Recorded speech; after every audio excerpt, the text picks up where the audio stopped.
चलिए शुरू करते हैं। आज हम लोग प्रारंभ करेंगे होम साइंस।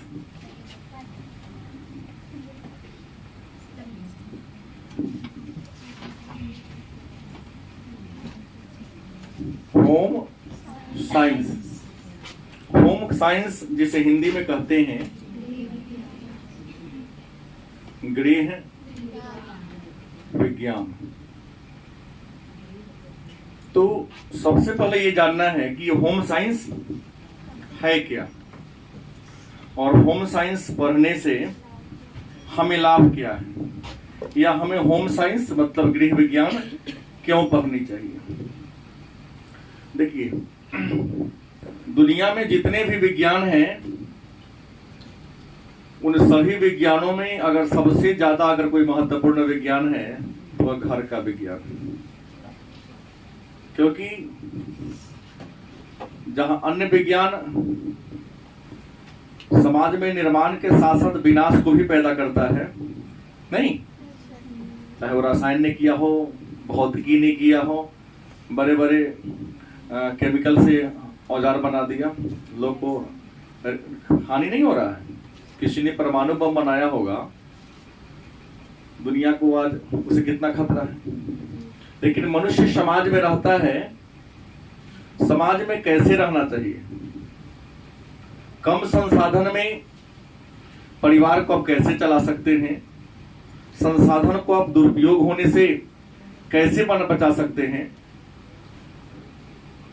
जो तुम्हारे पास संसाधन है उनकी गुणवत्ता को सुधार कर कैसे आप अपने परिवार के सभी सदस्यों को संतुष्ट कर सकते हैं। तो ये जीने की कला, मिलजुल कर रहने की कला, सबको जोड़कर चलने की कला सिखाने वाला जो विज्ञान है वो एक गृह विज्ञान, मतलब घर को मैनेजमेंट करने का, परिवार को मैनेज करने का, सबको साथ मिलाकर चलने का वाला जो विज्ञान हमें सिखाता है, ज्ञान देता है, उसी विज्ञान को हम क्या कहते हैं, गृह विज्ञान। एक बात है, कुछ लोगों के मन में एक बात बार बार आता है, गृह विज्ञान इसमें चावल सब्जी बनाने के तौर तरीका सिखाया गया होगा। तो आप लोग इस बात को दिमाग से निकाल देना है कि इसमें खाना पीना बनाने के तौर तरीका को सिखाया जाता है। ये जो गृह विज्ञान है आपका सभी विषयों का, सभी सामाजिक विज्ञान विषयों का यह निचोड़ है।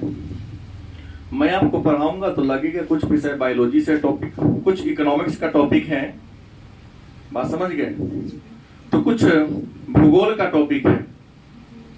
क्योंकि एक अच्छा गृहिणी वही हो सकता है जिसे सब विषयों का ज्ञान हो,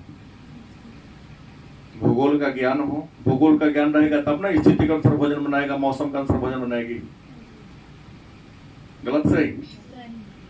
इकोनॉमिक्स का ज्ञान होगा तब ना बचत करना सीखेगी। और जो इंसान बचत नहीं करता तो गांव में नहीं कहता लूट लाओ कूट खाओ। बचत करने की, जैसे आज सब कुछ है, ये नहीं कि होम साइंस केवल लड़कियों को ही पढ़ने की जरूरत है, लड़का को भी पढ़ने की जरूरत है, सबके लिए उपयोगी विषय है। क्योंकि वो भी जंगल में नहीं, वो भी समाज में ही रहता है। तो प्रश्न ये है कि ये जीने की कला आपको सिखाती है, कम पैसा में कैसे आप मैनेज करोगे। आज की महिलाओं की मैं बात कर दूं कि कई बार ऐसा होता होगा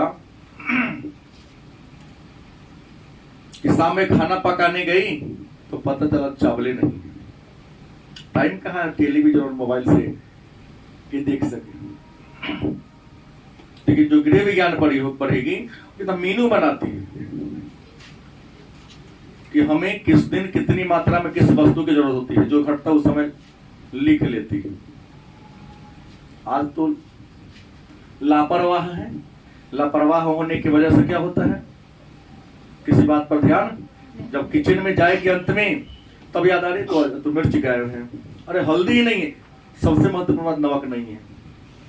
हर परिवार का एक मैं सिस्टम देख रहा हूं कि सुबह हो या शाम हो, अगल बगल में छोटा सा किराना स्टोर है तो बच्चे दौड़ते रहते हैं, न चाह के एक चक्कर लगा लेते हैं। लेकिन गृह विज्ञान आपको सिखाती है कि नहीं, हर दिन दौड़ने की, हर दिन तो दूध और कच्चा सब्जी लेने की जरूरत है। गलत कि सही? ये आलू प्याज नमक तेल हर दिन खरीदने की जरूरत नहीं है।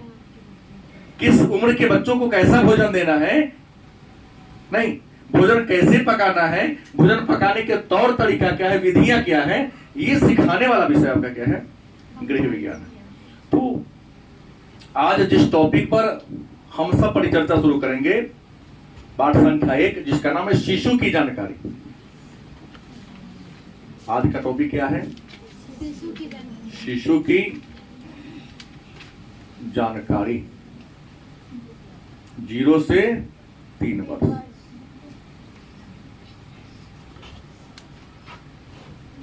मतलब बच्चा जन्म लेता है उस समय से 3 वर्ष तक के बच्चों को तुम कैसे जानोगे, वैसा बच्चा क्या एक्टिविटी करता है, उसको पहचानने का तरीका, उसकी समस्याओं को हम कैसे जाने, इस बात की हम जानकारी प्राप्त करते हैं।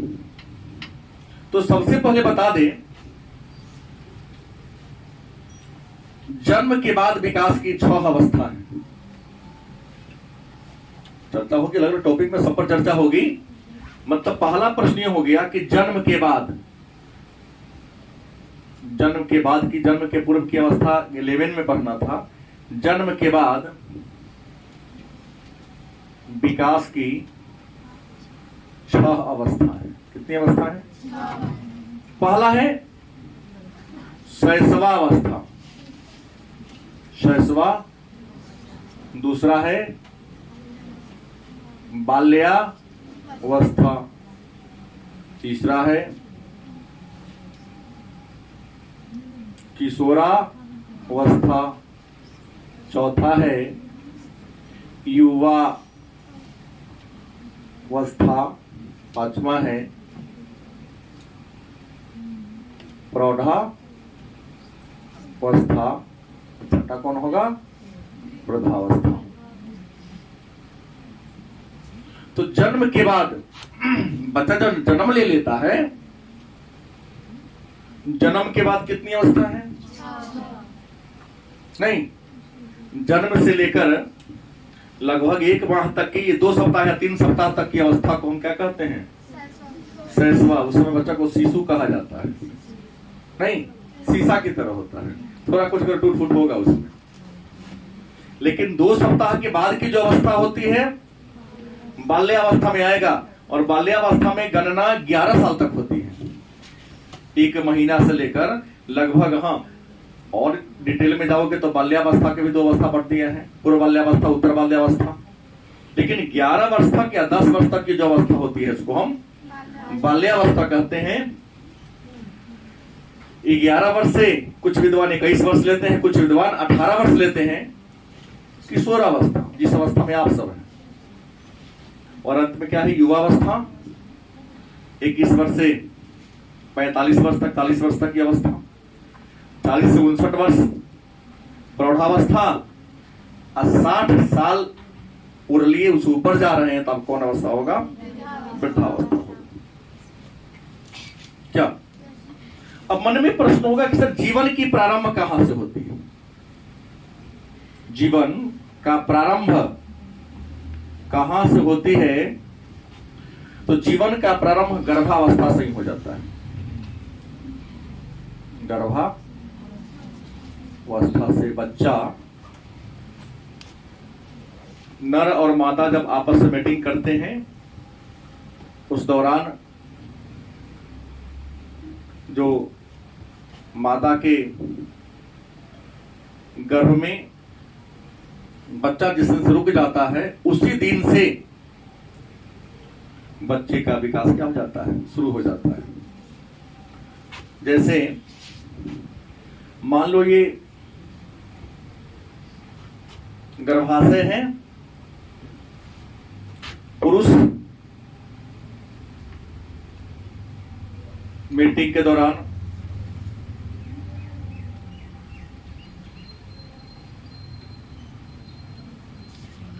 स्पर्म, और महिला से क्या निकलता है? ओवरी से ओभा मतलब अंडा। पुरुष का थोड़ा सा लंबा होता है, महिला का थोड़ा सा गोला होता है। मीटिंग के दौरान ये निकलता है और इस जो अंडाणु में, ओभा में, ये फोर के प्रवेश कर जाता है। फोर के जैसे प्रवेश करेगा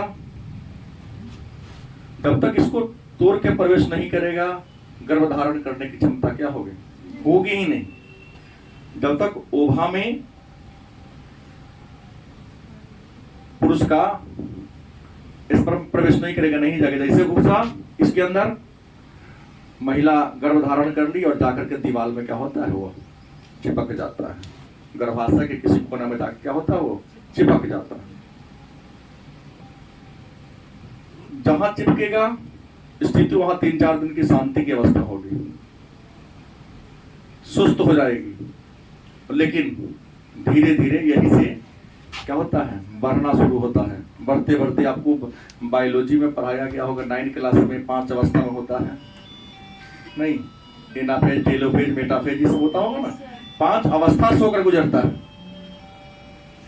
और आपको बता दें 30 दिन के बाद यह आकार लेने लगता है। क्या लेने लगता है? आकार। मतलब हाथ निकलना, पैर निकलना, सिर निकलना, ये आकार बनेगा। फिर उस उंगली निकलेगा, फिर नाखून बनेगा, फिर पूरा बन जाएगा। तो उसमें जो क्या बोलते हैं उसको, नस सीरा का वो बनना शुरू होता है, धीरे धीरे बनना शुरू होता है। 7 महीना तक आते तो संपूर्ण विकसित हो जाता है।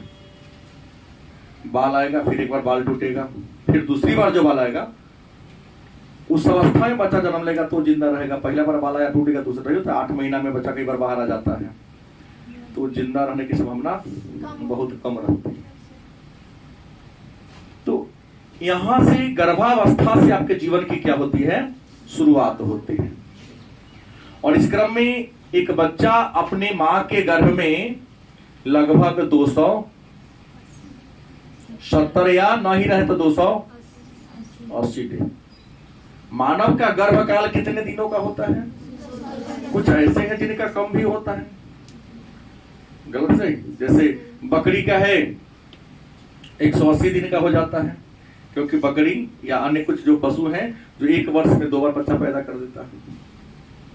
तो प्रश्न है कि मानव का गर्भकाल 270, यदि 270 रहे तो 280 दिन, 9 माह। अगर इसको जोड़ा जाए तो कितना हो जाएगा? 9 माह तक ही होता है। क्या आपको पता है कि जब बच्चा जन्म लेता है, मतलब 9 माह तो मां के पेट में रहा, पेट से बाहर निकला, तो उसे क्या कहते हैं? जन्म। जन्म के समय 2 बात होती है, पहला होगा वजन और दूसरा क्या होगा? आकार। बच्चा जब जन्म लेगा तो बच्चे का वजन कितना होगा? आपके मन में एक महत्वपूर्ण बात हो सकती है। गलत सही? तो वजन की बात करें तो वजन होगा 2.5 पाउंड से 3.5 पाउंड। मतलब अगर किलो में देखा जाए तो 2.5 किलो से, सॉरी, मतलब वही 2 किलो से 3-3.5 किलो तक वजन होता है। कोई कोई अपवाद हो गया, अब तुम अपन ले लेगी तो क्या ना चलेगा, ये अपना जो लेगी सब तो इतने वजन के थे बच्चे में, सब नहीं होता। गलत सही? अब प्रश्न है सर साइज कितना होता है बच्चे का? जन्म के समय साइज कितना होता है? तो अगर हम इंच में कहें तो 20 इंच, और सेंटीमीटर में कहे तो 50 सेंटीमीटर। बच्चे का आकार कितना होता है पूछा गया, सारा प्रश्न है। नहीं, थोड़ा सा डिफरेंस होगा। लड़की थोड़ी छोटी होगी वजन में भी और साइज में भी, लड़का थोड़ा सा आधा इंच 1 इंची बड़ा होगा। कोई दिक्कत? तो वजन 2.5 से 3.5 पाउंड तक होता है, आकार 20 इंच से 20 इंच होता है। और 20 इंच को ही हमने सेंटीमीटर में चेंज कर दिया, क्योंकि आपको पता है कि 1 इंच बराबर 2.54 सेंटीमीटर होता है। मतलब लगभग 2.5 सेंटीमीटर बराबर 1 इंच होता है। गणित में पढ़े ना? नहीं पढ़े, भूल गए, कोई बात नहीं, ये बात जान गई। तो अब सवाल होता है कि हमने कहा कि बच्चे में वृद्धि कहां से शुरू होता है? बच्चा में वृद्धि कहां से शुरू होता है? तो वृद्धि शुरू होता है गर्भावस्था से। क्या शुरू होता है? तो मन में एक प्रश्न होगा कि सर वृद्धि, और एक बात और आपने सुना है, विकास।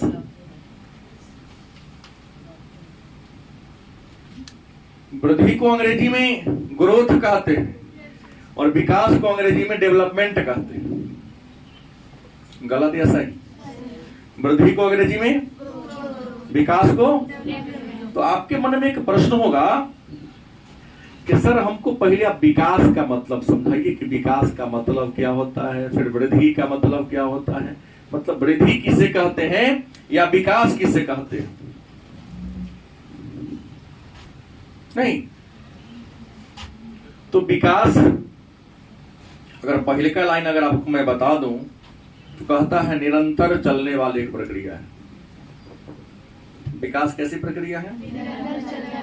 निरंतर लगातार चलने वाली प्रक्रिया है। जैसे मैं एक छोटा सा यहाँ प्रश्न आपसे करता हूँ, हाथ उठाना है, उत्तर बोलना नहीं है, जिससे मैं वो चाहूंगा उसी से पूछूंगा। पूछूं? भारत गणतंत्र किस तिथि को हुआ? कौन तारीख? हाथ उठाना है। भारत गणतंत्र किस तारीख को हुआ? वही बच्चे हाथ नहीं उठाए हैं जो कंटिन्यू नहीं है। हमने कहा ना, हिस्ट्री के साथ पॉलिटिकल पढ़ना हमेशा ही जरूरी चीज है। ये नहीं हाथ उठाई, वो हाथ नहीं उठाई, वो भी क्योंकि वो भी कई दिन से नहीं आ रही है, तो छोड़िए थी पॉलिटिकल शुरू हुआ तो।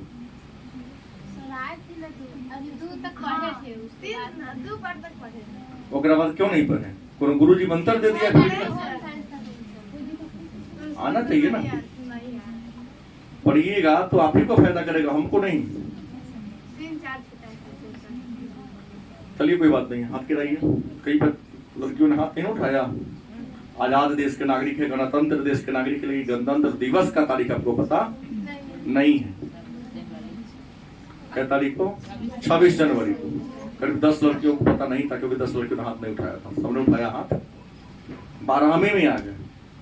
बिहार की शिक्षा व्यवस्था है, नहीं तो अगर अच्छी शिक्षा व्यवस्था होती तो आप लोग 5वीं क्लास के लायक शायद नहीं। इसमें शिक्षा व्यवस्था की क्या है? हम तो कहते परिवार की आपकी कमी है। क्या जी?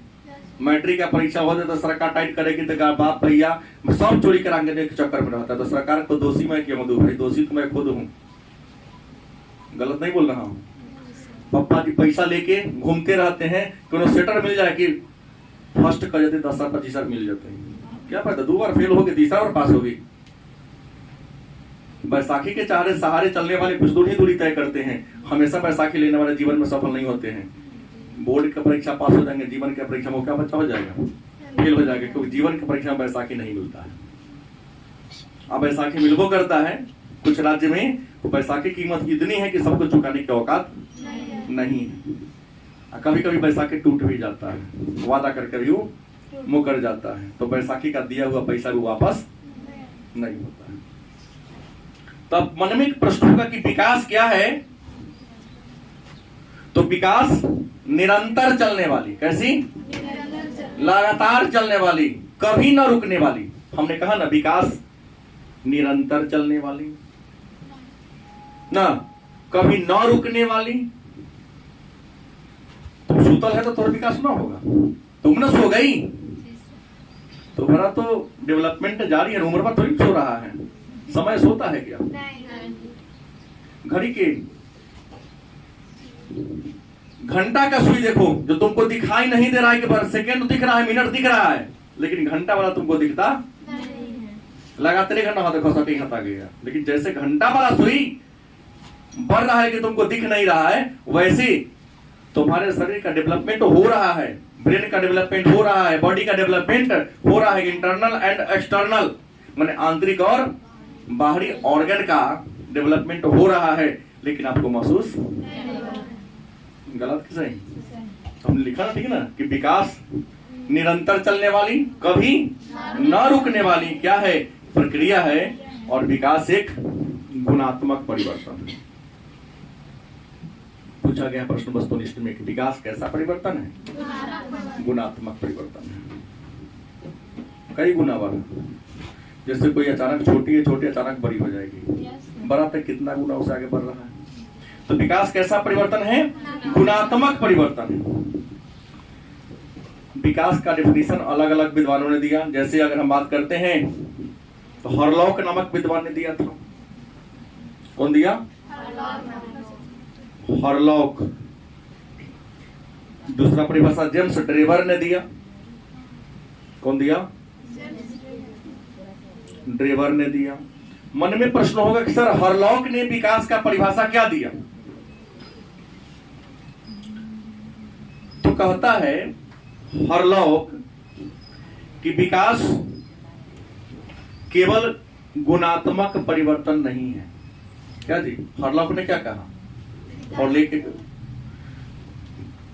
बाल मनोवैज्ञानिक थे, बच्चा के बारे में शोध करने वाले बहुत बड़े विद्वान थे। इन्होंने कहा कि विकास केवल गुणात्मक परिवर्तन ही नहीं है, या गुणात्मक जो केवल बच्चा को उठना बैठना तक बात करता है, बल्कि विकास ऐसा परिवर्तन है, ऐसा बदलाव है जिसमें बच्चा केवल उठना बैठना चलना ही नहीं जानता, बल्कि उठने बैठने चलने के साथ साथ उसके सभी अंगों के जो वृद्धि होता है, आगे की ओर जो अग्रसर जो उन्नति होता है, उसको हम क्या कहते हैं? विकास।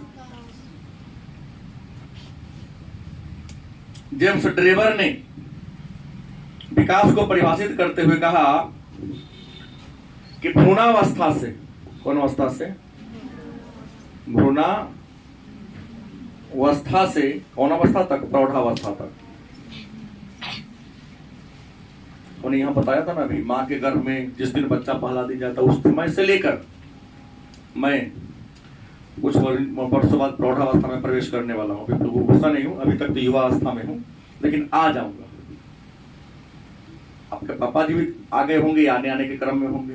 उसका उनका नहीं होगा, जैसा है डाउन होगा, धीरे धीरे चेहरा का रंग बदलेगा। जो टाइट मसल है ना, धीरे धीरे इसमें चोली पड़ना। दादी वाला, दादा वाला देखे ना चेहरा, कि दादाजी का यंग का फोटो देखिएगा, अभी का देखिएगा, दक्षिण है नहीं करे, यही हमारे दादाजी थे, यही हमारी दादी थी। दादी किनकी जिंदा है? उनका पुराना फोटो देखिएगा जब वो यंग थी। नहीं, दोनों में डिफरेंस लगता है। तो जैसे कहा कि जेम्स ड्रेवर ने कहा कि भ्रूणावस्था से मतलब मां के गर्भ में जिस दिन बच्चा आता है उस दिन से लेकर प्रौढ़ावस्था मतलब 40-45 तक वर्ष चलता है। उसका उसमें क्या होता है? हरास। 60 जाएगा तो अभी क्या बोला, 1 घंटा के बाद बतवा याद रहेगा कि ना रहेगा, कोनो गारंटी? क्योंकि बचपन में समानता होती है कि बच्चा भी बोल देता है पलट जाएगा ना, कहाँ बोले हैं, उसको याद पलटता नहीं है, उसको याद ही नहीं रहता है। वैसे ही जैसे जैसे इंसान बड़ा होता है, वृद्धावस्था में जाता है, उनकी स्मरण शक्ति, चिंतन शक्ति धीरे धीरे क्या होने लगती है? कम होने लगती है। यहाँ तो हम देखते हैं कि यहाँ युवावस्था किशोरावस्था में बच्चे हमारे हैं, हाँ कम नहीं होता झूठ बोलते हैं। हाँ, याद रहता है, याद किए नहीं तो झूठ बोले सर वोट पर आ गए, याद ही नहीं किए तो वोट क्या करें। तो अलग अलग लोगों ने विकास को, मुनरो ने भी दिया, लेकिन शपथ एक ने कहा कि विकास निरंतर चलने वाली, कभी ना रुकने वाली, क्या जी, एक मात्रात्मक परिवर्तन है। विकास का मतलब किसे ले लिया आपने? परिवर्तन से। लेकिन याद रखेंगे विकास नकारात्मक परिवर्तन नहीं है। विकास कैसा परिवर्तन है? हाँ, धनात्मक, इसको हम सकारात्मक भी, हाँ इंग्लिश में पॉजिटिव।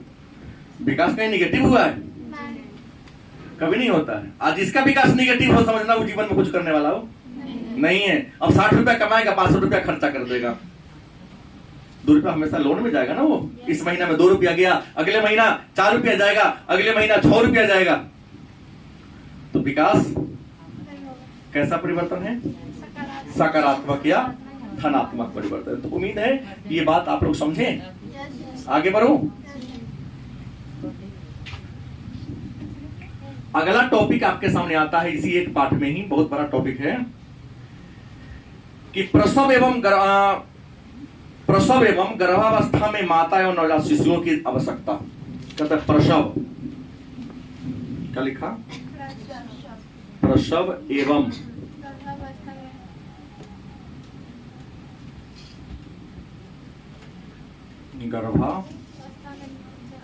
गर्भावस्था में माता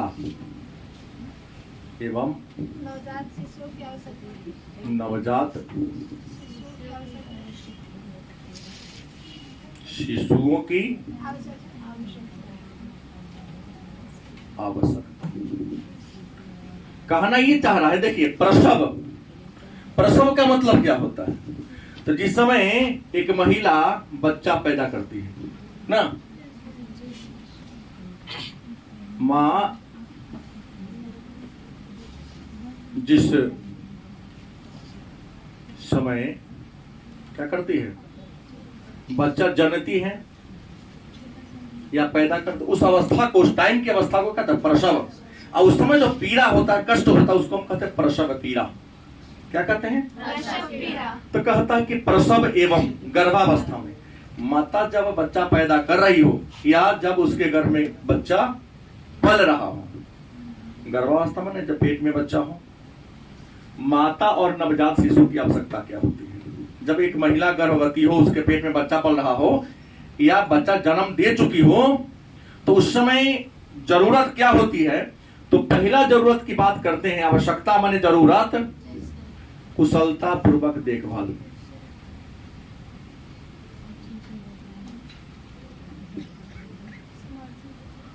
गलत कि सही?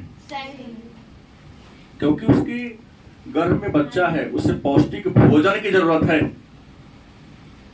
उठने बैठने में उसके बॉडी का बैलेंस टूट सकता है, बैलेंस टूटेगा तो वह गिर सकती है, गिरेगी तो चोट लगेगा, तो उसके गर्भ में जो बच्चा है उसे क्षति हो सकता है। तो उसको अकेला छोड़ने की जरूरत नहीं। लेकिन क्या करें, ऐसी गरीबी है तो कई बार अखबार के माध्यम से सुनने को मिलता है कि धान काटने गई, गेहूं काटने गई, खेत में ही बच्चा पैदा हो गया, ट्रेन में बच्चा पैदा हो गया। गलत कि सही? मजबूरी उसकी है कि जहां उसको आराम की जरूरत है, विश्राम की जरूरत है, लेकिन अगर विश्राम करेगी, काम नहीं करेगी तो घर का भोजन कहां से आएगा? लेकिन एक बात जान लीजिए, उसको कुशलता पूर्वक देखभाल। कैसे भी महिला का सबसे बड़ा दुश्मन महिला ही होती है, पुरुष दुश्मन नहीं होता है। हल्ला करेगी रोड पर, झंडा लेके महिला साथ ये हो गया, वो कुछ नहीं, खुद जिम्मेवार है महिला ही के दुश्मन के लिए। किसी के घर में पुरुष उतना टॉर्चर नहीं करता महिला जितना कि महिला को महिला ही करती है, दुश्मन होते हैं। अपनी बेटी के साथ परेशानी करेगी तो यहाँ करेगी वो खराब है, और तुम यहाँ उसको अपनी पुतों के साथ करोगे तो ना वो तो यह भी खराब है। विडंबना बड़ी बुरा है, इसके लिए शिक्षा का होना बेहद जरूरी है। तो कुशलता पूर्वक देखभाल करने की जरूरत है। दूसरा, समर्थन और देखभाल। क्या करना है? समर्थन व देखभाल। 2 अंक पर सीधा रहेगा, केवल पॉइंट लिख दोगे 2 अंक आपको मिल जाएगा। क्या मिलेगा? समर्थन और देखभाल। कहेंगे समर्थन का मतलब क्या है? तो मां जब गर्भस्थ हो या बच्चा पैदा कर दी हो, उस समय उसके लिए साथ स्नेह की जरूरत है। कई बार तो आप समाज के में रहने वाले लोग देखते हुए बड़ी परेशान करता है उसको, सास ननद जिसको कहते हैं, बहुत परेशान करता है कि अभी बच्चा जन्म किया है, कम से कम उसको 1 महीना विश्राम की जरूरत है, काम में लगा दिया जाता है। गलत सही? उसका बॉडी काम करने के लायक नहीं है, फिर भी उसे वर्क लिया जाता है। नहीं तो ऐसा ऐसा तो शब्दों का प्रहार होता है कि जानबूझकर भी करना पड़ता है, और जब पकड़ता है बीमारी तो नहीं। तो प्रश्न है उसको समर्थन और देखभाल, समय से वो भोजन कर रही है कि नहीं कर रही है? अगर खाना दिए, रुचिपूर्ण उसके लायक खाना है कि नहीं है, तो उसके रुचि के अनुसार तो तब ने जाके स्ट्रॉन्ग होगी, फिर काम करने के लायक हो जाएगी। तीसरा जरूरत क्या है? रोग संक्रमण पर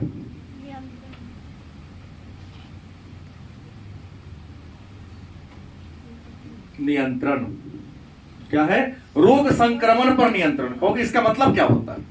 देखिए, जिस समय बच्चा मां के गर्भ से बाहर निकलता है तो मां के पेट का इन्वायरमेंट के जैसा इन्वायरमेंट क्या धरती पर है?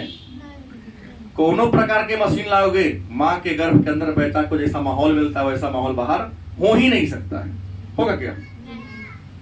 और वही गर्भ के अंदर एक थैली में बंद रहता है। वो डॉक्टर थैली को चीर के बाहर निकालता है, तो बाहर आएगा, बाहर के वातावरण से उसे क्या है, कुछ भी नॉलेज नहीं है। जब कुछ भी नॉलेज नहीं है तो बाहर तो नाना प्रकार के प्रदूषण है, जीवाणु है, विषाणु है, अटैक करेगा। और हम लोग तो बड़ी होशियार प्राणी है। बच्चा जन्म लिया, तो बताओ खिलाने में खूब मजा आता है नहीं? पकड़ेगा केनहू से मुंह हाथ धोए, उसको लगे चुमा उमा लेने लगे। भाई तुम्हारे मुंह हाथ में जो कीटाणु विषाणु बैठा वो जाएगा ना, या तो उल्टी करेगा वो, न तो कोनो बीमारी धरेगा। कुछ लोग आधा देखते हुए आएगा, वो बच्चा ये कर दो, मुंह में उंगली लगा देगा उसको। गुस्सा आता रहता कि तुम भी लगाई हो कि मुंह में उंगली नहीं किया। आप अपनी उंगली को साफ किया नहीं किया। वह 6 महीना तक बच्चा को माँ के दूध के अलावे पानी भी नहीं पिलाना है। आप भोजन करके आए, उसको आपने चूमा, तो आपने जो चावल दाल खाया उसका कौन सा उसको जाएगा कि नहीं जाएगा? तो वहां बचाने की जरूरत है, उसको बार बार आगे पीछे ले जाने की जरूरत नहीं है। देखते हैं बच्चा जन्म लेता है, उसको कहता है कि रुई में लपेट के रखिए कुछ दिन। अस्पताल में जाइएगा तो पहले क्या करेगा, रुई में लपेट के रखना है, क्योंकि बाहरी वातावरण से उसको क्या करता है, बचा के रखता है। कितनो गर्मी हो, माँ उसको कपड़ा के अलावे भी अपने साड़ी के पल्लू से ढक के रखती है, आंचल से ढक के रखती है। गर्मी ने कुछ उसे क्या मतलब है, उसको बचा के रखना है कि बाहरी वातावरण से उसे किसी प्रकार का प्रभाव ना पड़े। गलत कि सही? हाँ, धीरे धीरे सर्वाइवल ऑफ द फिटेस्ट का सिद्धांत यहाँ पर लागू होता है। चार्ल्स डार्विन का सिद्धांत यहाँ लागू होता है। धीरे धीरे बच्चा एडजस्ट कर लेगा,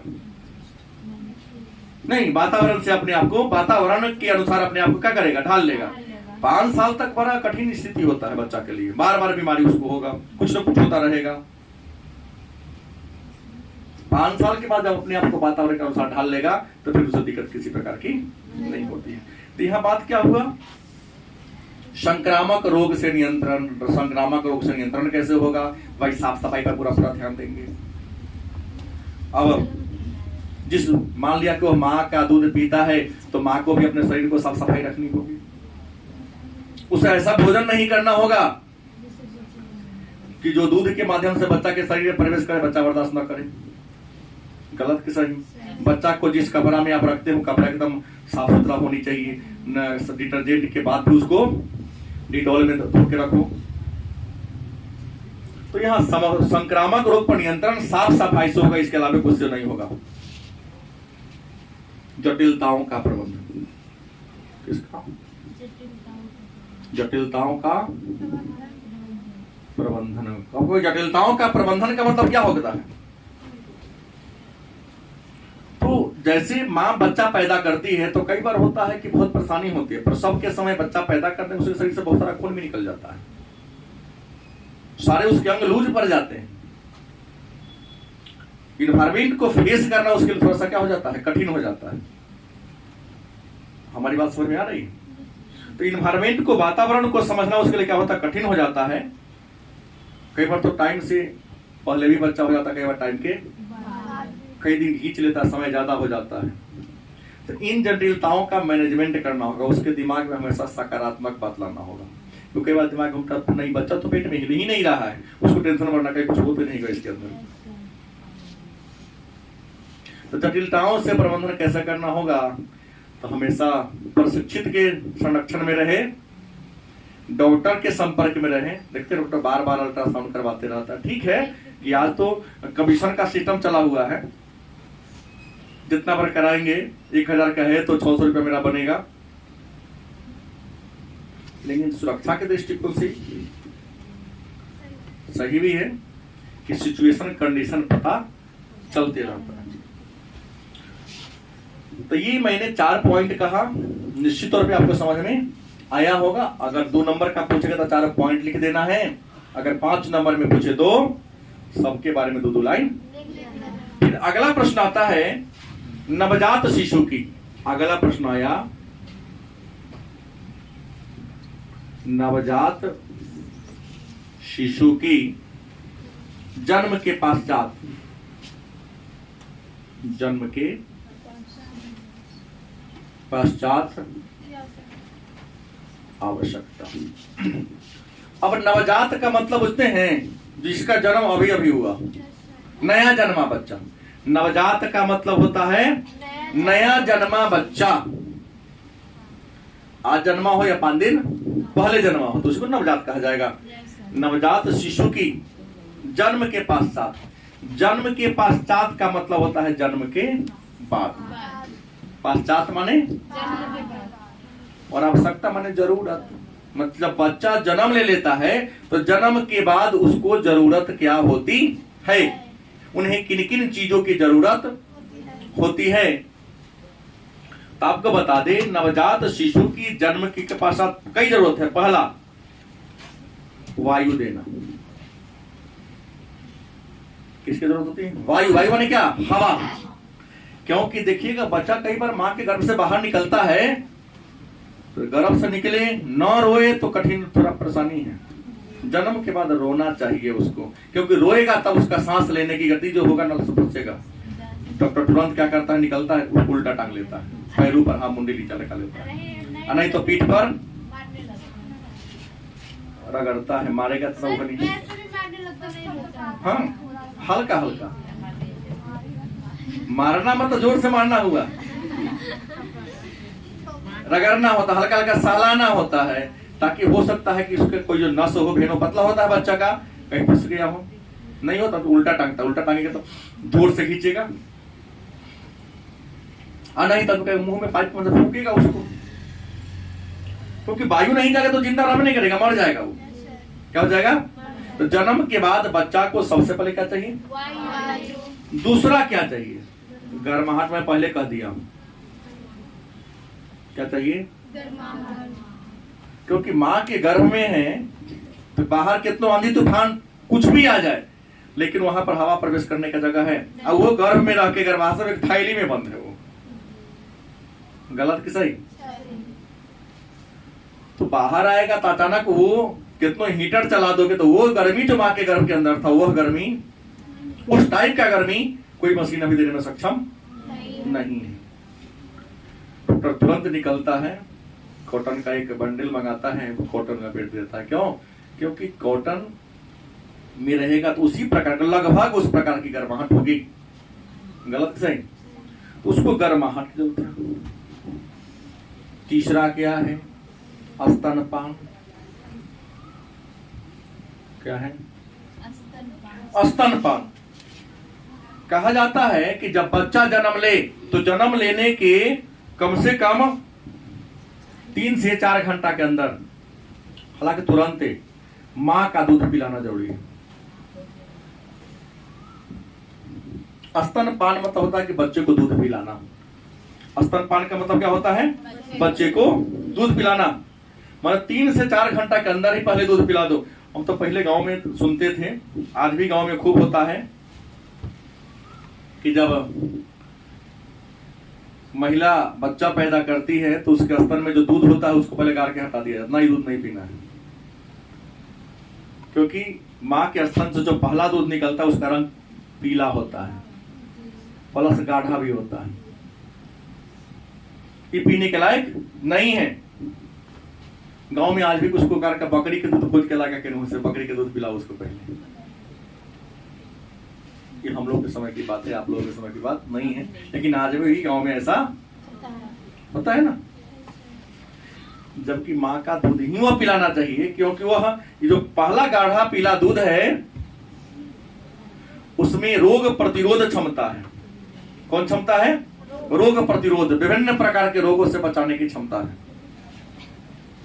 जो बच्चा जितना ज्यादा वर्षों तक या दिनों तक माँ का दूध पीता है स्ट्रॉन्ग रहेगा ज्यादा वो। और डीवा वाला पीने वाला स्ट्रॉन्ग नहीं। इसलिए बोलता हूँ कि डीवा वाला दूध हो गया कौन? Gas paper. और मम्मी का दूध हो गया ओरिजिनल बुक। तो जो बच्चा ओरिजिनल बुक को पढ़ लेगा उसको गैस पढ़ने की जरूरत है नहीं। और आप लोग पूरा बुक पढ़ने के बाद भी अंत में एग्जाम आएगा तो सब कोचिंग वाला के गैस जुगाड़ करके क्या करते हैं, रख लेते हैं कि पता कोना कटा कराता ही। तो ऑलरेडी मम्मी वाला दूध पी चुके हो, ओरिजिनल बुक पढ़ चुके हो, तो कोई आएगा तो वही में क्या रहेगा। तो जो तुम्हारा मूल है उसको पढ़ो, अन्य जगह दिमाग लगाने की जरूरत है? नहीं है। लेकिन आप लोग तो दम लेने वाले में से नहीं है कि है? नहीं है। तो स्तनपान की उसको क्या है, जरूरत है। और याद रखिएगा, एक माँ को चाहिए कि अपने बच्चा को हर 2-3 घंटा पर दूध पिए, चाहे ना पिए, पिलाते रहो, उसके मुंह में स्तन लगाते रहना चाहिए कि उसका कंठ बार बार, क्योंकि माँ के जब वो गर्भ में था तब माँ के प्लेसेंटा से उसका प्लेसेंटा जुड़ा हुआ था। प्लेसेंटा में नाभि, माँ जो खाती है उसके प्लेसेंटा में ढोड़ी वाला रस्सी से जुड़ा हुआ है, जो खाती उसके बाद उसके मुंह में जाएगा। तो हमेशा जा रहा है कुछ ना कुछ। यहाँ दही से 12 घंटा रुक जाएगा तो हो सकता है उसका मुंह लॉक हो जाए, अंदर का नस पतला तो जाम हो जाए। तो हमेशा नहीं। और आप लोग तो होशियार है, ठंडा आना पीने के तो हाथ में सटा लियो, बच्चों को पिया दिए। वो ठंडा कितना घाटा होता है उसके लिए आपको बाद में पता चलता है। और आज के बच्चे भी कलयुग के बच्चे हैं, दूध से ज्यादा चाय और कोल्ड ड्रिंक्स पसंद करता है, खूब मजा आता है उसे पीने में, पीता है ना बड़ी चाव से। तो क्या करना है, स्तनपान कराना है। चौथा काम क्या है, उसकी देखभाल करना है। चौथा काम क्या करना है, देखभाल करना है। और देखभाल इसलिए कि नवजात शिशु, उसे पता थोड़ी ना कौन जी क्या हो रहा है, ठंडी है, गर्मी है, सांप है, आग है, उसे कुछ पता है? कुछ को भी पकड़ सकता है, क्योंकि उस पर सब चीज सेंस अभी विकसित नहीं हुआ है। तो हमेशा ये नहीं कि छोड़ के चल जाओ घूमने बाजार में, तालाब बच्चा नहीं खेलने जाता ही, चौकी पर से गिर सकता है, पैर टूट सकता है, चींटी जा रहा पकड़ के मुंह में डाल सकता है, या चींटी उसके वेल में उसको काट सकता है। आवाज थोड़ी नहीं कि बोलेगा सांप आया, चिट्टी आया। तो निरंतर किसी न किसी उससे बड़े, लेकिन अपने यहाँ तो क्या भी डमना है कि बच्चा ही बच्चा को पाल लेता है अपने भारत में, खास करके बिहार में, बड़ी बड़ी बार में। बउआ है 6 महीना के, दीदी है 1.5 साल के, तो 1.5 साल वाली दीदी बउआ को टंग ले है विक्रम बैताल की तरह। देखे हैं कभी? क्यों होता है? नहीं, मैं तो देखा हूँ। हमारे यहाँ मैक्सिमम रिपोर्ट है भाई कि बच्चा ही बच्चा को पाल लेता है, जिसको स्वयं सेंस नहीं है कि कैसे जीना है, कैसे करना है। आगे पढ़ाऊंगा, चर्चा होगी उसके बारे में, करेज के बारे में चर्चा भी तो बताऊंगा। तो देखभाल करने की जरूरत है। और 5वां क्या है, संक्रामक रोग पर नियंत्रण। संक्रामक रोग पर नियंत्रण की जरूरत है। अब कहोगे संक्रामक रोग का मतलब क्या होता है? तो संक्रामक रोग वह होता है जो एक दूसरे से फैलता है। वह बीमारी, अगर टॉपिक में चर्चा होगी, पूरे बीमारी के बारे में चर्चा करेंगे कि वह बीमारी या वह रोग जो एक व्यक्ति से दूसरे व्यक्ति में फैलता है, वो ऐसे रोग को क्या कहते हैं? हमने पहले कहा भाई, किसी को बुरा लगे इससे मतलब आपको नहीं होना चाहिए। आपके घर में अगर छोटे बच्चे हैं तो कोई बाहर से आया, सीधे उसको गोद में रख लिया, चुभने लगा, उंगली करने लगा, नहीं, ऐसा नहीं कीजिए, दुश्मनी न होगा, बीमारी वजह तो देखने आएगा। बोलिए तो उसको बुरा तो लगता है, लेकिन बुरा के लिए अपने बच्चे का स्वास्थ्य खराब कर दे। हो सकता है उसके बॉडी में कोई संक्रामक रोग हो, बाहर से आया है। आप गांव में सबका घर है ना, आज भी जो महिला गांव में देखते हैं, बच्चा गांव में पैदा कर अस्पताल में नहीं होती है, तो जिस घर में उसको रखा जाता है 6 दिन 12 दिन के लिए, उस घर के बाहर गेट पर आग जला दिया जाता है।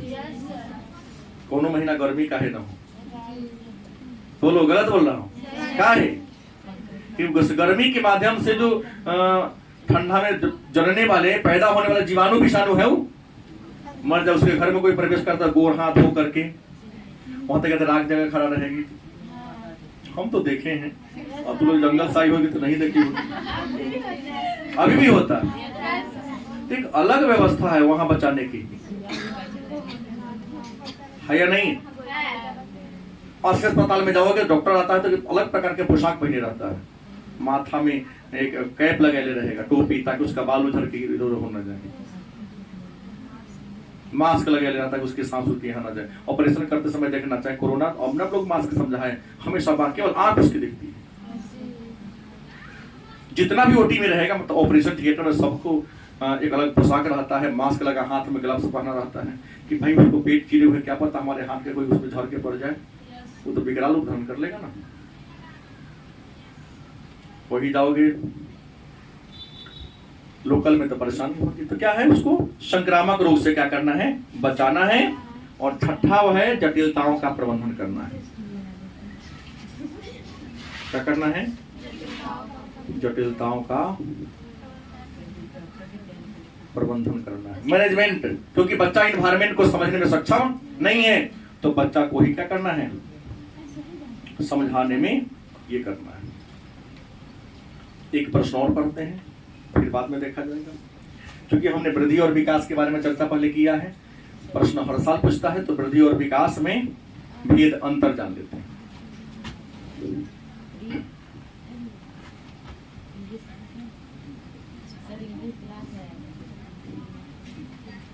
देखिए, आपका कौन क्लास से मतलब नहीं है ना, हम पर इन करेंगे तभी तो सुनेंगे, हम किसी का सुनता नहीं हूँ।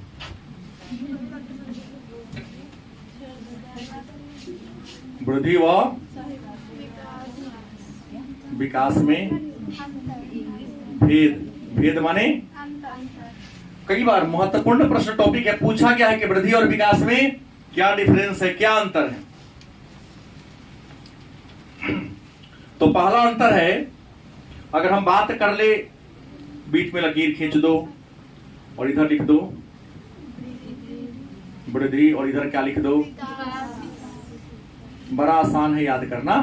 क्या जी, वृद्धि और विकास में क्या अंतर है, तो पहला अंतर कर ले तो वृद्धि शारीरिक अंगों का, शारीरिक एकांगी क्या है, और यहां क्या होगा, विकास बहुमुखी।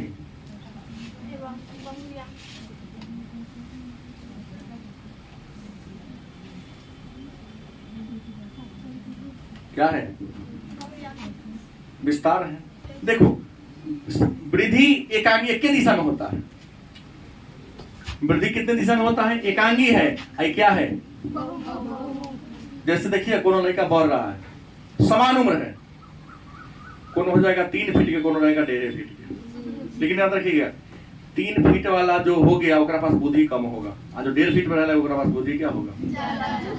क्योंकि एकांगी इसलिए कि वृद्धि कहता है कि जिस बच्चे की हाइट बढ़ेगी और बुद्धि ना बढ़ेगी, और जिसका हाइट नहीं बढ़ेगा उसका बुद्धि बढ़ेगा। लेकिन छोटका का भी हाइट बढ़ेगा, क्योंकि बुद्धि बढ़ेगा तो हाइट नहीं बढ़ेगा, और जब बुद्धि का विकास रुकेगा तो हाइट बढ़ना शुरू हो जाएगा, क्योंकि एक ही दिशा में जाएगा। कोनो हाइट जल्दी बढ़ जाता तो बुद्धि तो ऊपर के अनुसार रहेगा ना। देखो ये तो एकांगी है, शरीर बढ़ेगा तो ब्रेन का विकास रुकेगा, ब्रेन का विकास होगा तो शरीर का विकास रुकेगा। इसलिए कहा कि एकांगी विस्तार है। अब विकास का बहुआयामी हर दिशा में होता है। ये नहीं कि उंगली बढ़ा तो केवल हाथे का उंगली बढ़ रहा है, उंगली बढ़ेगा तो आपका पाम मतलब हथेली बढ़ेगा तो इसका भी भाई हाइट बढ़ेगा, इसका भी हाइट बढ़ेगा, उंगली का हाइट बढ़ेगा, पैर उड़का सबका बढ़ेगा। ये नहीं कि पैर बढ़ेगा तो हाथ बाद में बढ़ते, ऐसा नहीं है। सब जोरे चलता है, अंदर का ऑर्गन या बाहर का जो भी पार्ट्स है सब, इसलिए कहा कि बहुमुखी है या बहुआयाम। दूसरा, वृद्धि जो है ना, ये जन्मजात गुणों पर आधारित है। किस पर आधारित है, जन्मजात गुण पर। याद रखिएगा, बाप मातारी जैसा होगा ना, बच्चा लगभग 80% 90% होता है। माता पिता बड़े तो बच्चा भी बड़े, माता पिता छोटे तो बच्चा भी। माता पिता की बुद्धि अगर IQ फास्ट है तो बच्चे का भी IQ फास्ट हो सकता है। अपवाद मिलता है, मैं पहले बोल दिया, जन्मजात गुणों पर निर्भर करता है। एक बात और देखिएगा, अगर कोई 4-5 भाई बहन है, एक बात मैं फीलिंग करने की बात बोल रहा हूं, जन्मजात गुणों पर अगर 4-5 भाई बहन कोई है, तो अगर मान लिया कि सबसे पहला और सबसे अंतमा 5वां हो गया, तो सबसे ज्यादा बुद्धिमान या तो पहला होगा ना तो अंतिम होगा। एक बात और गौर करनी, तो जिसका विवाह कम उम्र में हो गया, माता भी कम उम्र के हैं, पिता भी, ओकर पहले का बेटा हो चाहे बेटी थी का बुर्बक होबे करेगा, गारंटी। साइंस कहता है क्योंकि कम उम्र के कारण उसकी जो जीनोम है वह ज्यादा डेवलप, भाई जैसा जीन से पैदा होगा वैसा नहीं होगा, अल्पविकसित जीन है, अल्पविकसित होगा। लेकिन उसी का अंतिम बच्चा 5वां हो गया, दूसरा उसको उम्र ज्यादा हो गया था, उसके सारे अंग विकसित हो चुके तो ज्यादा बुद्धिमान होगा। कई बार देखने को मिलता है बड़का बुर्बक छोटका बहुत होशियार है।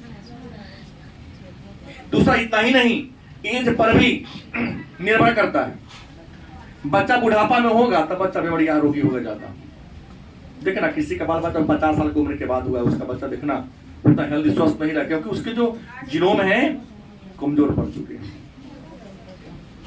तो जन्मजात गुणों पर निर्भर करता है। विकास की बात करें तो ये शारीरिक, वो मानसिक। जन्मजात गुणों पर निर्भर करता है क्या, वृद्धि और विकास जो है वह शारीरिक और मानसिक गुणों पर क्या करता है, निर्भर करता है। तीसरा अंतर हमने अभी पिछले बार में कहा था, वृद्धि प्रौढ़ावस्था में क्या होता है, रुक जाता है। हमने कहा ना जैसे हम एक साल और कुछ डेवलप होगा बाकी घटबे करेगा एक बाद। उदाहरण दिया हूं बहुत पहले, आप भले ही दिया नहीं दिए, सब बात को जो मैं बोला उसको मैं एक जगह निचोड़ कर दे रहा हूं। हाँ, तो प्रौढ़ावस्था तक रुक जाता है, जितना है उतने ना वो से बढ़ने वाला। लेकिन विकास के बारे में मैं क्या बोला हूं, विकास के बारे में मैं क्या बोला हूं, अनवरत निरंतर चलने वाला, निरंतर चलने वाली प्रक्रिया है। हमेशा मरने के कुछ सेकंड पहले तक भी आपको कुछ ना कुछ विकास होबे करेगा। गलत सही। चौथा अंतर करें, वृद्धि व्यक्तिगत भिन्नता पर आधारित होता है। देखिएगा हर व्यक्ति का वृद्धि एक समान नहीं होता, अलग अलग होता है। गलत सही। जैसे मैंने पहले ही कह दिया, कोनो का शरीर बढ़ गया तो बुद्धि नहीं बढ़ेगा, और किसी का बुद्धि बढ़ेगा तो शरीर धीरे धीरे होता है। तो व्यक्तिगत भिन्नता पर ये होता है। लेकिन विकास में क्या होती है, विकास में वृद्धि में अंतर होगा। हर व्यक्ति का वृद्धि अलग अलग होता है, लेकिन विकास सबका सामान्य होगा। अभी नहीं, कुछ बच्चे हमारे यहाँ 12वीं में पढ़ने आए, उम्र देखने से उसका पता चलता है। और अठौर जी का मैं देखा, एक बच्चा पढ़ रहा था तो उसके हाइट से लगा तीसरा चौथा का लड़का होना चाहिए। बात समझ गए, उससे अधिक उसका उम्र होना नहीं चाहिए। लेकिन 10वां पास है, परीक्षा दे चुका है, सोचा तो कहीं भी आया हो खुले क्लास हो, एकदम छोटा सा है, शरीर से भी लगता है एकदम, बुझ गए, जैसे खाती पीती नहीं होगी, ये 8वें में खप जाएगी।